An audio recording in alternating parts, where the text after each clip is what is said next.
धाराशिवमध्ये सुद्धा मतदानाला सुरुवात झालेली आहे आणि अधिक माहितीसाठी आपल्यासोबत जोडले गेलेले आहेत आमचे प्रतिनिधी ज्ञानेश्वर पतंगे। त्यांच्याकडून आपण अधिकची माहिती जाणून घेणार आहोत। ज्ञानेश्वर, सध्या आपण धाराशिवच्या कुठल्या मतदान केंद्रावर आहात आणि तिथली सद्यस्थिती काय आहे? धाराशिव जिल्ह्यामध्ये आज लोकशाहीचा उत्सव खऱ्या अर्थानं साजरा होणार आहे। धाराशिव जिल्ह्यातील जिल्हा परिषद आणि पंचायत समितीसाठीचा आज सकाळी 7:30 वाजता मतदानाला सुरुवात झालेली आहे। सायंकाळी 5:30 वाजेपर्यंत हे मतदान असणार आहे।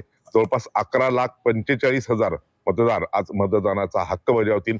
जिल्हा परिषदेसाठी 55 जागा आहेत, तर पंचायत समिती गणासाठी 110 सदस्यांसाठीचं हे मतदान होणार आहे। यामध्ये एकूण 627 उमेदवार आज निवडणुकीच्या रिंगणात आहे।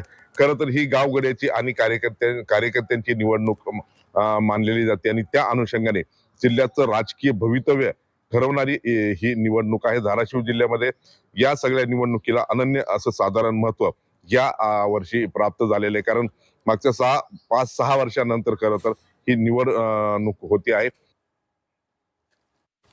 वळूया पुढच्या बातमीकडे। धन्यवाद दिलेल्या माहितीसाठी।